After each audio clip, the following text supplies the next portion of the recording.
first ban of this series, paying respect where respect is due, banning out the Heimerdinger as G2 will remove Xayah from the pickable champion pool. Important thing to note about JackeyLove, he has played only 2 champions this entire tournament, Kai'Sa and Xayah. And that is very important, but I actually thought it was another lover, specifically the other side of the lovers bot lane in Rakan against Baolan. That will be a big first ban here from the side of G2. So already a bit of a surprise. No surprise on the Heimerdinger ban, we know that's the pocket pick of Hjärnan. Ning doesn't play Nocturne, or at least hasn't shown it with any reliability, so they have to ban it on blue. This to me immediately signifies with the Victor ban, they're going to first pick the Aatrox on the blue side here. They're going to try to take that away from Wunder, but that means it could be a trade for the Akali, because that is traditionally what G2 wants to go for. And wow, I'm actually pretty surprised. Now, this is a very big thing to leave up. When it came to those big champions, Bippo, for example, talking about how Akali, Aurelia, all these big picks like LeBlanc, the first pick I thought was least likely to get through was the Akali. It gets first picked. Do note, in solo queue, it has been a lot of Lucian. It's a fallback for JackeyLove. That's usually where he goes. But the only 2 champions he's played all tournament have been target banned by G2, clearly targeting this 17-year-old ADC. And you can tell they came into the game with that strategy ready to go by how this is playing out so far. G2 gonna grab themselves the Alistar first and foremost. We talk about how Akali's a big pick. Alistar has been huge, mostly banned throughout this tournament as well. Aatrox also going the way of G2 as the Braum is locked in for IG. And do you just first round Braum Lucian, the big favorite coming through from C9 that they used to such success against Afrika, was that duo lane, and then suddenly it wouldn't have been as clean an answer available for the side of G2 eSports when it comes to the 2v2 laning phase, but there's priority picks everywhere. Something has to go through, and right now they're thinking about the Camille flex pick on the side of IG, but no, it does end up being the Cloud9 special. Yeah, exactly. We saw Cloud9 using this in the quarterfinals to great effect. We will see, if Hjärnan and Wadid are going to be able to kind of withstand the onslaught, because we know they're not going to have the Tahm Kench, which was so critical for them against RNG. But very interesting to see that both the Rakan was ignored, who, as you said, was Baolan's really his best 2 games from the quarterfinals, and Tahm Kench also going to be ignored here for G2, which was such a key pick for them.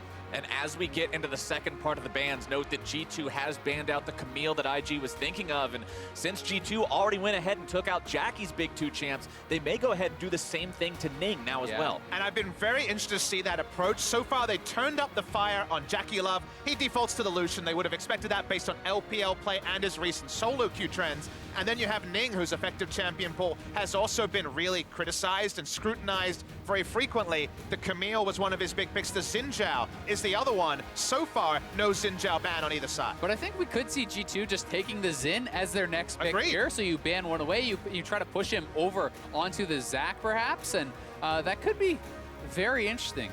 Well, we'll see the LeBlanc be the final ban of the game here for IG as the Xin is locked in from G2, effectively denying it to Ning. So they are trying to force him over onto a Zac pick perhaps, which has been kind of his 3rd pick fallback. We also have to note that G2 still has the ability to flex this Aatrox to top or mid, which means that they can't actually just counterpick this. They can't lock in something like a Poppy or a Fiora, because it could just be the Ryze flex pick and see that get swapped away. That feels like the favor that the Victor first ban on blue side did for the side of Invictus Gaming, but we have to catch up to the picks here. We see a Jarvan pick, again, could be a flex. Jungle Jarvan, of course, a possibility, but hasn't been prioritized much so far at the World Championships. But we just had Victor out of nowhere, so it wouldn't be a huge surprise to see priority changing. Waiting for that final pick here and the confirmation, because to me, TheShy has been the Akali player that's shown the most, but Rookie is traditionally their leader and hard carry, so I'm interested to see where the Akali goes, and we're not going to know if they go for this Jayce, which most recently was played by Rookie in that final game of the LPL final. And we heard Frost talking about the fact that she thought that Jayce would come out for Rookie today, so carries for the IG solo lanes, and still don't know where they're going to go. And let me explain a small point here. Jayce does very well against Ryze, and that's the pick you think would round out the draft for G2, because they were lacking on magic damage. They find magic damage, it's actually through the Swain. So I like the Jayce when it comes to blocking certain picks, but now we have to wait for the lie of the land at 20 seconds, because the flexes could still come. Absolutely. Yeah, I mean, it's going to be very interesting. It looks like G2 is going to try to play the Aatrox mid, and we are expecting it to be Rookie on the Jayce against that. I do think, though, it's a pretty tough matchup for the TheShy playing Akali into Swain. Swain does have a lot of ways to actually attack the Akali in the Shroud, both with your Q, which is very easy to hit on person in the Shroud still, and your ultimate essentially covers that entire radius. It's not an easy champion to burst down. As you guys saw when the graphic came up, when the Jarvan was locked in, the champion's only been played 5 times so far at Worlds with only 1 single victory. So hasn't exactly been a real power pick here. We'll see how that does going up against the Xin Zhao that we've seen so much of throughout this tournament, especially as we already mentioned, Ning has played a ton of that. We'll see how well he does up against it because he will need to make plays to get his team going. And playmaking will be so critical because you look at Jayce and Braum Lucian, you know where they're bread is buttered the most. It's in the early game. There's a lot of priority mid and bot lane. And yes, the Akali left on a bit of an island, but if she can just farm it out and they can get advantages like C9 were able to over the Afrika Freaks in bot lane, you definitely need to check yourself. Yes, Hjärnan and Wadid are very good at absorbing pressure, but the pressure is only ratcheting up both in the fact that we're in Gwangju, we're in the World Semifinals, and the draft here does telegraph go bot lane and get some kills. It certainly does. You also have to say, though, that this Swain is not the split push style. It's more about team fighting, and we'll see if they go there.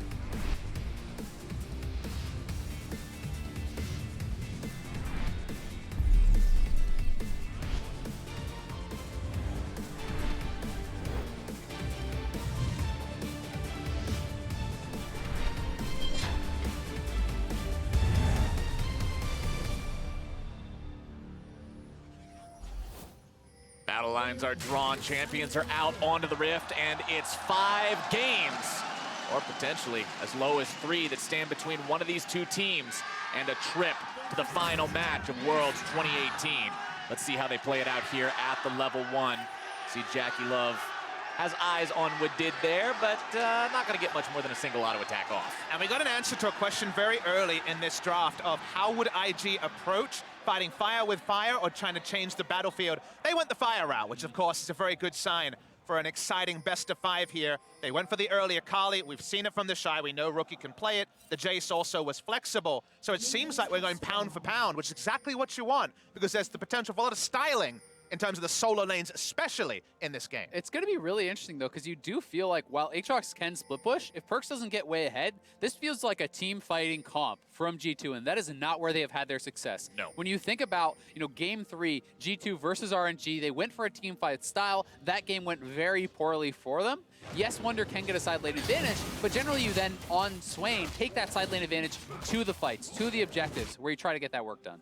In that same game 3 against RNG, it was Wunder and Hjärnan that were just really behind the entirety of the game, and it kept G2 from ever being able to set themselves up. This is a team that struggles if they can't get those solo laners ahead. We'll see the TheShy now finding some early damage onto Wunder. So the TheShy went straight to lane and actually froze the wave to make it push towards him. Not true freeze, but it's pushing towards the side of the TheShy and forced Wunder into taking a damage trade. So nice lane spacing there and a punish you can do if you expect the enemy top laner to be helping with a leash. You can see how hard it can be to actually trade into the Swain, though. Even with his Grasp procced, he already had that prep from getting combat, still lost the trade with 2 Grasp procs on the Swain. And as you can see, as is typical of blue side jungling these days, bottom side, Ning in the river at level 2. Jankos coming up the river to top side, level 2 here as well. TheShy will manage to find himself that Shroud on the level up, which means he gets away safely as Ning didn't have the opportunity to make anything happen bottom. He'll just grab the Scuttle Crab and move into that enemy jungle. Doesn't look like he'll find too much. Getting a lot of value out of this ward. Very, very tricky to pull off a turret dive here. But Alistar's only level 1, so given that, he's going to hang around. Probably just go take the Gromp. Bit of ships in the night action at level 1 as some aggressive trades already coming out. JackeyLove knows how to go aggressive as mid lane. It's going to be Rookie maybe in some trouble now. Chain's going to find their way down, but Rookie steps out of the way, smacks PerkZ back, and walks out. Yeah, very nicely done there by Rookie, just going out the side of the chains. If you run along horizontally with it, you will get pulled back. So, calm under pressure there from Rookie, and certainly not expecting anything else from this guy who has been an absolute monster this tournament. He has done so much work for the side of Invictus Gaming, and honestly, I can't give him praise without also giving PerkZ praise because PerkZ has done a lot of heavy lifting for his team as well. Remember, it was his LeBlanc performance in the 5th and final game of that quarterfinal that really put them over the edge and made them find that win. And remember game 4, he popped off on the Aatrox mid lane and was, 5,000 gold up in his matchup against Zhao. So when it comes to hard carry, you'd have to say PerkZ really put the bootstraps on and hard carried G2 to this semi-final. But the Jayce, which we have already outlined, is a big pick for Rookie. Wasn't able to get that important win in the last game of the final, but it wasn't because of Rookie. He was fantastic, and this is a good matchup for the Jayce. It really is, and that's why so much of the question becomes, can PerkZ have that incredible performance once more? Can he repeat that? Because it was a Herculean effort from him. He dominated those last 2 games, but it felt like they needed that to stay in the games, to be able to win those games. And if he can replicate that sort of performance against Rookie, you could see G2 in the finals. But I think there is a tipping point in this matchup, going on to where this game goes, assuming there's not a big snowball early from IG. Several wave crew in the mid lane with Alistar roaming around, that's very standard. Aatrox versus Jayce with 2-3 items is heavily Aatrox favored. There's only one disengage from the Jayce with his hammer hit back, and after that, I think Aatrox could roll over, but the laning phase is susceptible. He's down 20 CS early. He has to give up a lot of control, and if IG snowball, and Braum Lucian is a big spoiler for a snowball attempt, this could just be a game that's decided before Aatrox is really online. It certainly can, and when you have a matchup going like this, you have to see G2. Oh, is he going for the solo kill? PerkZ going to be taken very low. Rookie here as well, both below 100 HP. God. Ooh, one more tick would have done it to either side, but they'll both go home alive. And that is a big alarm going off. Junglers come to mid lane. Summoners down. They're going to be returning, and we saw Fnatic get Caps back in when he fell way down against Rookie in a similar situation. We have to now see, can G2 find the time while they're being pressured on the bottom side to get Wadid up there, to get Jankos there, to help out PerkZ and get him back into the game. And let's consider how the challengers have faced Rookie, the dubbed best mid laner at the tournament, basically consensus by everyone.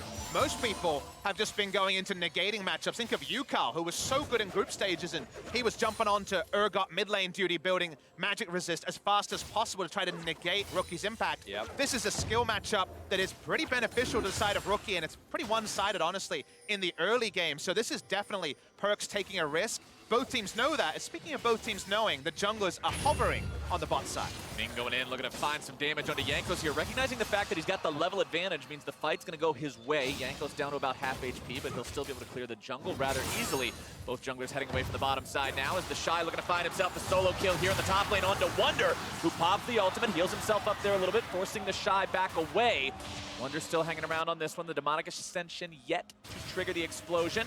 TheShy staying well away from that. Still, that's flashes forced from both the solo laners of G2, while both TheShy and Rookie have theirs available. Ning is closing in on 6 on this Jarvan. He still has his flash, and you have to feel like that hard commit is going to be coming, especially when Wunder has no ultimate available. Very vulnerable on this lane. And his solo lanes are already hard in your mouth stuff, and we're 6 minutes into the first game of this series. The level 6 ping on a minion there was critical, otherwise Wunder's going to be solo killed. Nobody goes down. As you say, both summoners down. Still definitely some room for Xin Zhao to roam as PerkZ gets a nice hello as he comes back to mid lane. Yeah, the accelerated shock blast. Not the most polite greeting these days, but man, IG's solo lane's putting in work here early on, and that was a lot of people's concerns when they looked stylistically at this matchup and how G2 sets up the win condition. 1-3-1 works when your solo lanes are coming out even or ahead from the early game. And if this continues, IG is going to put them in a very tough spot, as Ning does have the level 6, the Cataclysm ready to go. If you go after PerkZ, you've got to keep World Ender in mind. And he was spotted on that pink ward. He didn't actually check the brush as he walked by, so they think they have full vision of this area. Baolan going to stroll by as well, and G2 can waste some time here. Rookie doing a good job knocking PerkZ back. World Ender going to be used, but he'll still get himself away. Anything he can do to keep alive in this mid lane and pick up CS where he can is all you can really ask. That ward is getting so much value from the side of G2 because IG think they have full control. It also allows Jankos to know, I need to be hovering around mid lane to stop this turret going down. Yeah, I mean, PerkZ can't even stay on the turret to pick up the experience at this point, though. With Ning there, with Rookie there, no ult on Aatrox, no summoners available. He is losing a lot here. This is kind of what we were expecting from IG in the early game. This is a much more ferocious team as the game starts out. G2 typically content to just play more passive, take very little risks, and just build themselves up to a moderate lead as the mid game comes, but IG's much more bloodthirsty as Ning moves in towards that blue buff. Second round of the buff starting to spawn now, and IG sees that's a chance to fight, as now Jankos could be in some trouble. Good use of the ult there to make sure the accelerated shock blast won't find him, and IG gets out. But these passive plays are the flow-on effect of mid lane basically being vacant in terms of pressure. They don't have the ability to push up unless they see people elsewhere, very much susceptible to dying. Speaking of dying. And mid. Oh boy, PerkZ does not have his World Ender ready to go anymore. Flash also not going to be available. Ning goes in, drops down the Cataclysm. PerkZ going to be stunned up there. The Jayce comes in. Rookie's able to find himself some damage, and first blood goes over to IG. And the floodgates are going to be opening here. TheShy looking to get aggressive top lane too. Not going to find anything else on that one. Ning makes his way up here, and this guy is just pathing back and forth, always looking to get involved in some kind of a scrap. It's so tough for Jankos because the solo laners are both losing. It's allowing Ning to walk around, get in his face nonstop, and now it's not just the 30 CS, which alone is massive at 9 minutes. It's first blood here too on the Jayce, and Rookie may very well have a full Ghost Blade, and he does. That is just such a terrible spot for PerkZ to be in. We're going to talk about how the fact that PerkZ was under turret almost the entire time. Those double control ward, as we noted, about the entrances there. PerkZ wanted one more wave. We've all tried it. We've all died to it. 3 men come in. PerkZ goes down. It ends up being a trivial thing that the first blood is recorded, but it's the combination of pressure in the first 10 minutes that allows IG to stick about a 1,500 gold lead. And what's better than first blood? First blood on the best mid laner in the world is what IG is looking at right now with that Ghost Blade ready to go. It means he's only going to be that much more deadly. PerkZ and the Aatrox had to go for the Ninja Tabby rush to try to make sure that he takes as little damage as possible from this endless onslaught, but it's only going to get worse now that Rookie has blue. And while it is very concerning what is happening here in mid lane, top lane has stabilized. The ult is back for Wunder. He's not very behind. Bottom lane is within striking distance as well. And G2 should outscale. They should be able to have the advantage going into team fights. So if they can withstand the onslaught and not allow it to get worse than it already is, there is certainly a path to victory still very well available. Light at the end of the tunnel isn't always big, as JackeyLove going to take a bit of free damage here.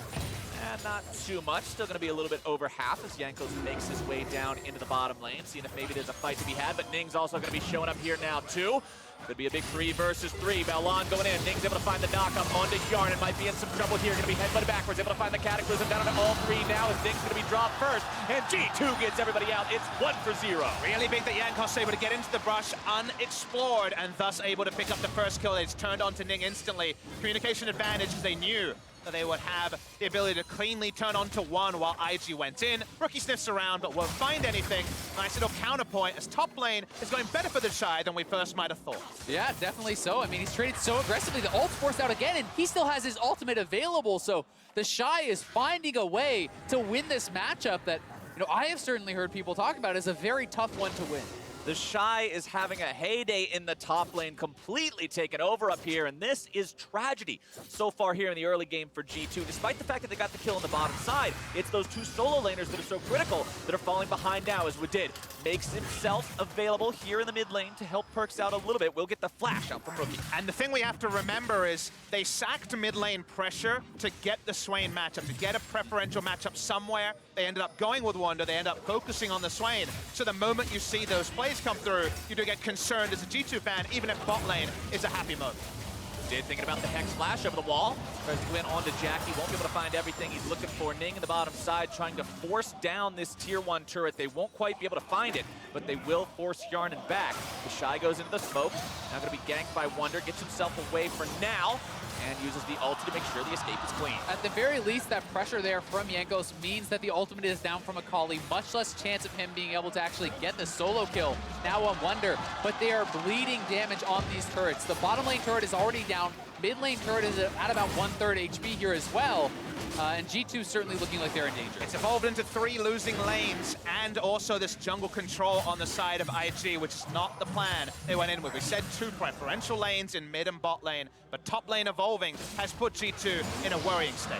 And things are going IG's way across the board. They got themselves first blood, they got themselves first turret, they got themselves first Drake, and this is a team that boasts impressive stats upon securing those objectives. They do a wonderful job snowballing and making sure everything just becomes that much more as the game goes on. And for G2, that's definitely a point of worry, as you're now down 2,000 gold, 13 minutes. But I have a counter stat for you, Captain Flowers. I came prepared for all right, what do you got, Papamisthy? The stat I've got here is that G2 are actually 3-3 on first turrets miss when it comes to actually acquiring them. They're not going to pick up a lot of the burst turret. Burst turret isn't necessarily as indicative of them picking up a victory. They have been, again, focusing on 1-3-1. That takes usually a couple of items to turn online. This is how we expected mid and bot to go. Yes, top has gone a bit worse than expected, but it's always about stabilizing the bleeding. We're not bleeding out just yet. They certainly aren't just yet, but you have to feel like if IG gets the mid turret, if they get the top turret in these next couple of minutes, things are going to start looking very, very grim for G2. So IG want to continue pushing the pace. They have their top lane heading up to top. They have pressure from the Jayce still in the mid lane, and TheShy is going to continue that split push on the bottom side. And speaking of pushing the pace, I actually think it's an interesting thing to bring up when you're talking about a team like IG, and we keep mentioning how explosive they are and how much they like to fight.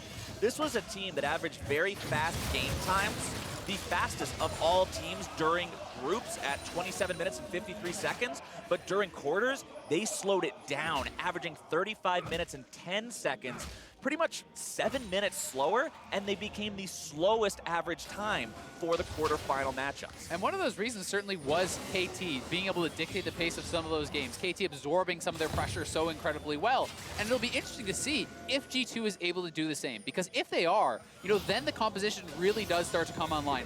Then it really can start to favor G2.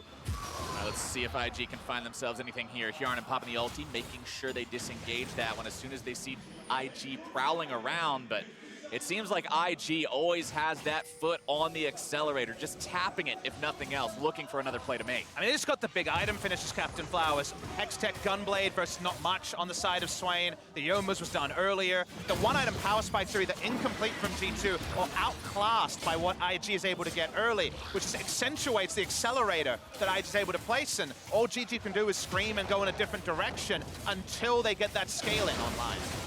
Looks like Shelly's going the way of IG as well. They've already secured every objective in the game that's been taken so far. Why not keep that stat together as Jackie grabs the second turret of the game for his team as well? And you have to feel like with top and bot down, mid, low, and the Rift Herald secured, that is signifying the last of the outers will fall very early on.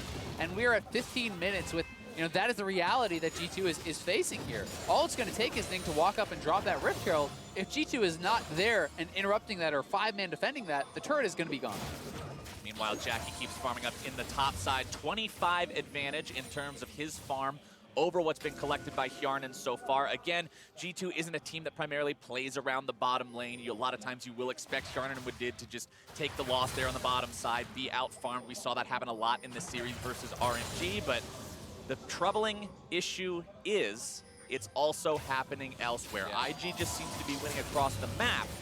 For G2, they've got to find some way to play their game when the 1-3-1 strategy is not in any sort of a place to actually start popping off as we make our way into the mid-game at 16 minutes. And the silver linings will soon start to go away post-20 when the game becomes Baron-focused, because G2 haven't been able to get to the river, really, with any reliability. They have a couple of wards in that area now, but they can't split the map very well. They kind of want to play wherever the enemy isn't, given where the current items are at. And in a meta where there's so much burst damage, so much pick potential, if you're behind in vision at 18 minutes and the Baron dies by 22, you're not going to be too surprised. Yeah. That is kind of the meta right now. There's a lot of damage, a lot of reliable CC, and that means you try to contest vision as, you know, pretty overall squishy team. You die real fast. Yeah, I mean, there's double lethality already in here for Jayce. If you hit a shock blast onto Hjärnan out of fog, he's basically out of the fight. He just has to go back. While mid lane, the calling coming out from JackeyLove to make sure Shelly gets off that second charge onto the tier 2 turret here. As the Sivir ulti pop with did going in, able to find the knockup onto 2, but now going to be disengaged mostly. Baolan having to back up as Jankos looks to go in, find even more damage onto Ning, who gets himself out with a nice EQ combo. PerkZ coming around from the side now as well. Jackie popping the Blade of the Moon King, keeping himself in a good spot. PerkZ going to be slowed, and G2 will not be able to run down Invictus Gaming. And that was a lot of cooldowns used there. They used the Aatrox ultimate as well as both the bottom lane ultimates to try to get this engaged. IG will be able to back off. They get the first turret. They almost get the second as well because the Rift Herald was kind of left unchecked as they went for the engage. But if you think about what the primary objective from G2 was, it wasn't to get a pentakill, it wasn't going to happen. No. It was to get them away from the inner turret that looked to be dying to multiple ranged auto attackers, and the attack speed buff the Jarvan is able to pick up. They don't overinvest at the end, only Wadid has to really go super deep, and they do actually get a bit of breathing room, which right now is not usually their decision to make. Breathe while you can, because IG is not going to let you do it much longer. Jankos going to be in some trouble here as Baolan goes forward, looking to find the knockup with the Glacial Fissure. That's going to be kill number one. PerkZ going to be in some trouble now, too. Wadid having to get himself away, gets knocked up into that smite, and that is 2 going the way of Invictus Gaming. Jackey looking to make it 3, but Wunder gets himself away, and IG are just coming up time and again. This is just great play here from IG. The immediate punish. They know the ultimates are down on Wadid, on PerkZ as well, so they go into the jungle, they force another fight, and now they come to collect the spoils. The tier 2 tower is going to be under fire. 2 kills, and they also interrupt the back from Wunder. He's not going to be able to contest this wave, so in a turret goes down. This is all pre-20 minutes, guys. The Baron still hasn't spawned. JackeyLove's 1-0-0. He's up 20 CS. He's playing a part in all these fights, and he's on a champion he hasn't even played yet at the tournament. Let's take another look at how it happened. We also should consider what happened just previously. They used everything to try to get them away from the inner turret, and then 2 people walk into an unwarded rush to get a red buff. They end up losing their biggest majority shift of the game's tempo to the red buff take, and that seems like too little an objective to give up too much of a cost. Yeah, and IG are taking away so many of these jungle camps now, trying to fight aggressively for them. And that is really helping them to develop this lead. With both the mid lane turrets gone, Baron becomes much more easy for IG to actually set up around for them to access, and it's harder and harder for G2 to get vision in that area. And we're quickly approaching the spawn of that Baron, where focus will start to be on this side of the map. 5,000 gold deficit shy of 20 minutes is not where G2 eSports wanted to find themselves here in this first game, as Invictus Gaming move into the Drake pit to grab themselves the second Drake of the game. Will be Ocean number 2, so a measurable amount of sustain coming in now for these guys. Even if they take some damage from a skirmish with G2, they'll be able to heal it off. But I want the viewers to look at the items here and think about when they're strongest and when they will become strongest. Because you look at the side of specifically IG, lethality, very much front-ended power when you have low armor values of penetrating through that armor. Black Cleaver and Blade of the Ruin King, a 2-item power spike that doesn't really build up with a 3rd, 4th item. You kind of need to get later into a build. G2 have a no-stack Rod of Ages, need 10 minutes for that. Storm Razor that wants to build into a 3-item power spike. They're not able to fight with the same firepower. They're 6,000 gold behind, and IG are at their strongest point, while G2 are close to their weakest. And that's why they're just sacrificing this turret. They're putting PerkZ in the top lane. They're saying, all right, let's take a trade, get some gold back here, and try to fight for what we can. And this is what I was talking about with G2 earlier. They are risk averse. They're trying to minimize these losses, not put themselves in a spot where you just gamble it all on one fight that you probably won't win. But that does mean that IG will continue building this lead as they pressure onto the tier 3 mid.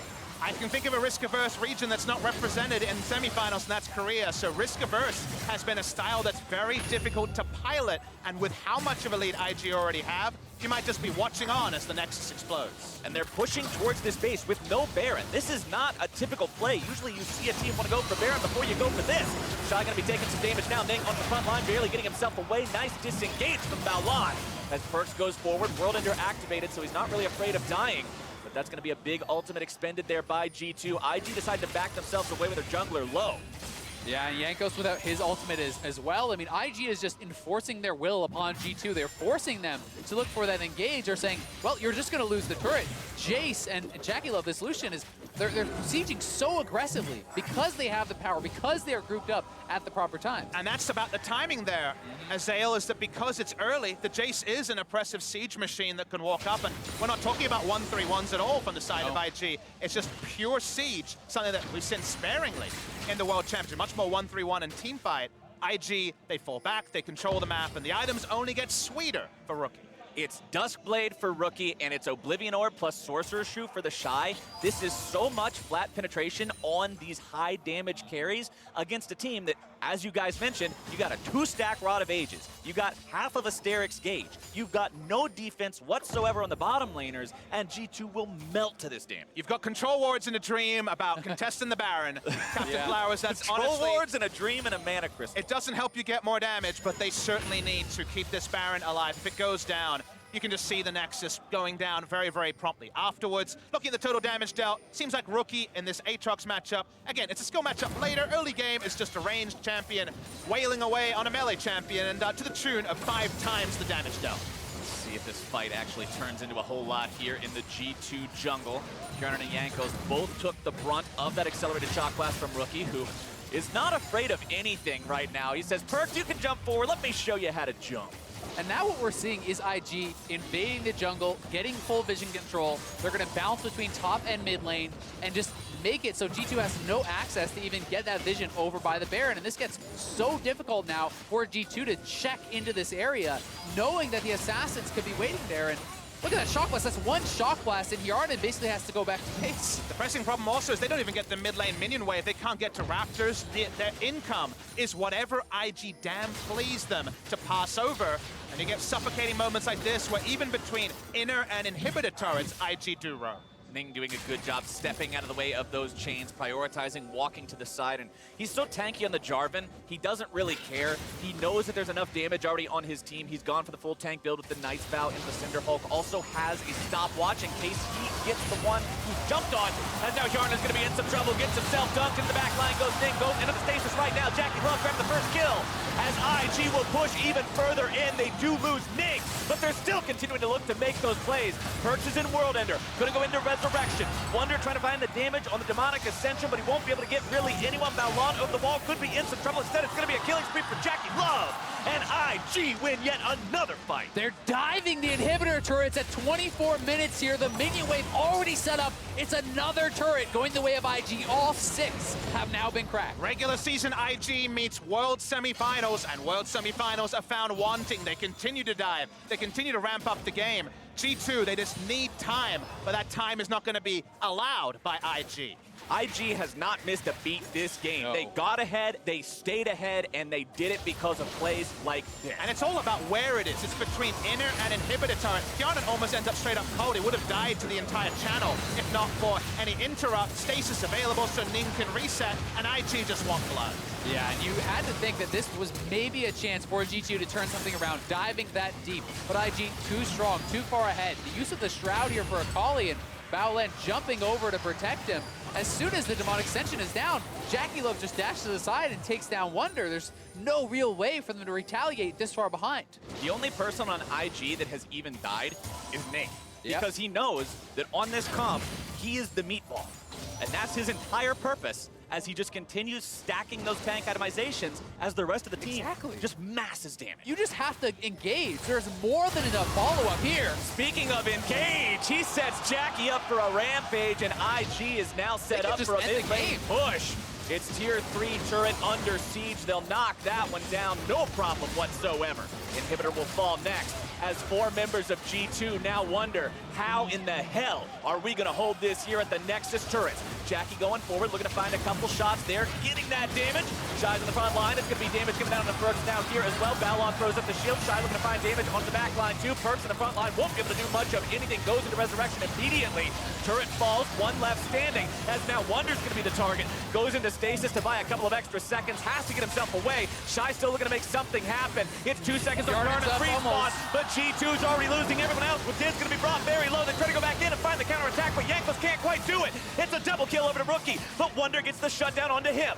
Ning, Baolan, Jackie, they're all on the Nexus turret while Shy just dashes around and kites everyone else through the smoke. IG has managed to find themselves most of the fight, but they won't be able to grab the Nexus just yet. They retreat away for now. G2 holds just barely there, as IG do get both the Nexus turrets, but the respawn of Hjärnan and using that well to heal back up time and time again, just barely by the skin of their teeth, keep them alive. But IG is styling guys that getting kills. Rookie's going for extra gold. They know this game will inevitably end. They can't find the end right now, but what about now? Oh, Ning doesn't need the end when he can find Wunder like that, and that's gonna be Jackie set up to find himself a double kill over to IG's AD carry. 6, 0, and 3 on this Lucian. Ban my Xayah, ban my Kai'Sa, I don't care. Taking it straight to him. They're just trying to destroy the morale, destroy the mental of G2 with this ending here by staying for so long. Most teams in the world reset. China and specifically Invictus Gaming keep hitting you as hard as possible. While this game will extend in terms of game timer, the gold lead is already 12,000. Yeah, and you have to think that the Baron is all but guaranteed here for IG. Is one more time onto Hjärnan. Flash was down from the top lane dive, and there was just no way out. This was a long time ago also, this replay. We had to cut towards the end of it. This is where resetting is probably smart. We're low levels and not as many items on many. But JackeyLove is the MVP, he's the El Presidente play here. He's got so many buffs with the Zeke's convergence. Also, the Night's Vow. How about a Baron buff to join it? No reason not to, right? It's on the map, it's alive, you want it to be dead, and off the map, might as well accomplish both of those things here. But now, as IG's currently sitting at a 12,000 gold lead, 2 Drakes up. They've got all the turrets they could possibly dream of, and look at the items. It's Guardian Angel on Rookie, ready to go. This is a nightmare for G2. I mean, Jackie just bought a full IE. He just bought a full IE after that last fight, after the Baron, after all the extra gold that he had picked up. I mean, this is 4 full items for JackeyLove, 2 in pieces for Hjärnan, and this just seems like it is all done but the crying. And this is the Prodigy AD carry who's still 17 years of age. If they make the final, will still be 17 years of age. Coming to age on this big pressure match. They're able to roll through. Wadid's looking for a flank. Wadid trying to make some sort of a final stand here as G2 have to find their fight. PerkZ going to be taken very low. Ning already grabbed the kill down onto Hjärnan in the back line. Baolan grabs the kill onto Wadid here too. Wunder trying to stand and make some sort of a defense, but everyone else has already gone. A double kill over to Ning. And IG gets the clean ace, and they'll take the whole base. Game 1 goes to Invictus Gaming. And what an incredible performance from this LPL team, really showcasing their solo lane dominance. This is the way that a lot of people thought they could play, and they didn't show it for most of Worlds, but now you see TheShy.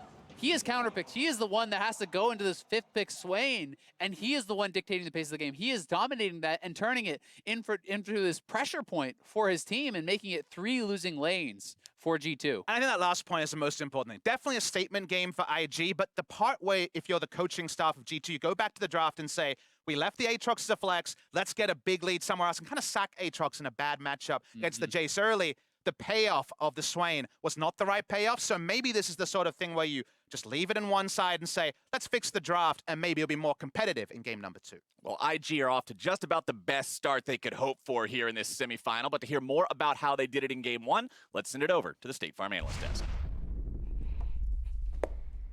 Exactly that, Captain Flowers. Game 1 goes the way of IG, and in dominant fashion. We had some questions around champion select, side selection, how that would play into this series, and no doubt it played a big role in this first game. IG electing to go to blue side, and we kind of talked about they must clearly have a plan. Jat, what do they do?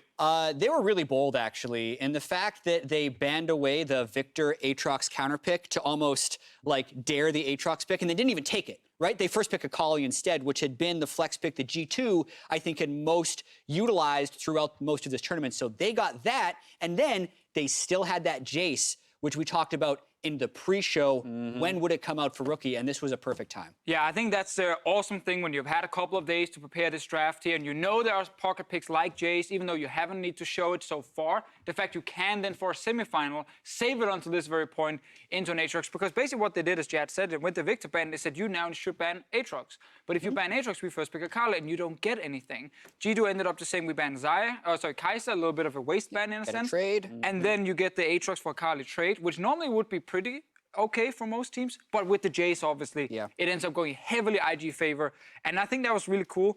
Also, I want to look at the bot lane real quick. That Lucian Braum, Lucian, JackeyLove and solo queue. We looked at this.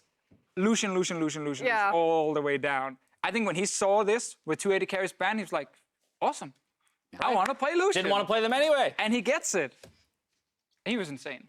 Yeah, it's let me help out with the scouting report for G2 there. Rookie plays Jayce, as does TheShy. They're really good at it, and JackeyLove is a Lucian Draven one trick. That has always been his thing. So I understand if you look at One the trick's world. 2 champions. One trick's 2 champions. Want everyone to be aware of that. No, it's about him. Never been done before. It's about him being a lane phase ADC. He's the dude who goes and he flashes forward. Of course he's going to play aggressive. And, you know, when I predicted G2, I was like, you know, I'm so tired of the Kai'Sa.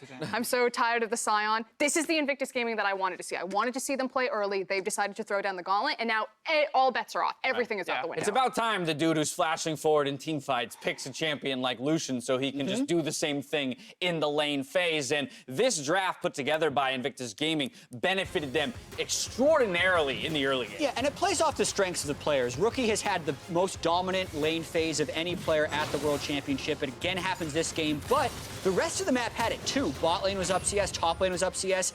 Jarvan had more CS than Zhao. Like, they were crushing this early game. And what's so important about the Jarvan is we had questions about what was going to be the priority pick on blue side for Invictus Gaming. Was it going to be one of the solo laners, or would it be the Xin Zhao? And I was really shocked when they didn't grab the Xin Zhao, because I felt Ning's champion pool would be continued to be punished. But the fact that he grabs the Jarvan as a great response to Sivir. Jarvan is so good against Sivir because he can just lock her down in the Thunderdome. Right. And she's unable to get all the bounces that she really needs, and it slows down the utility of her ultimate. So I think it was a really good answer and showed that Ning still has some trump cards left. Yeah, so not only did you get probably the best possible setup for IG, you also managed to then get the other team, who normally wants to play a lot for a strong early game as well, to actually have a very weak early game. So you stylistically shut down what G2 normally wants to do, while also getting your favorite composition on the other side. Like, that is a brilliant pick and ban phase if you're IG. But your players have to have these pocket picks. They have to have the ability to perform on these champions, which is part of why MasterCard Player of the Game is going to Rookie this time around in the mid lane. Guy's been a top performer for this team all tournament long. And again, the Jayce is so important because it can be flexed between both of them. As this series goes on, if G2 do not pay attention to it, TheShy can also pick up that Jayce and has played it in the LTL.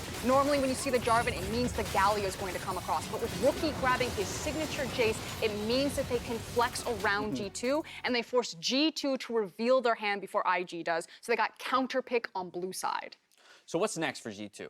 How do they fix this? I want to pull up the same draft again from this game and first identify within this draft maybe what they could have done differently, and then we can talk about game 2. So I think going into it, they had the completely wrong plan in the ban phase when they said we will try and target JackeyLove and his 280 carries. The only 2 he's played so far in the tournament, because the bot lane is not the one you should be afraid of.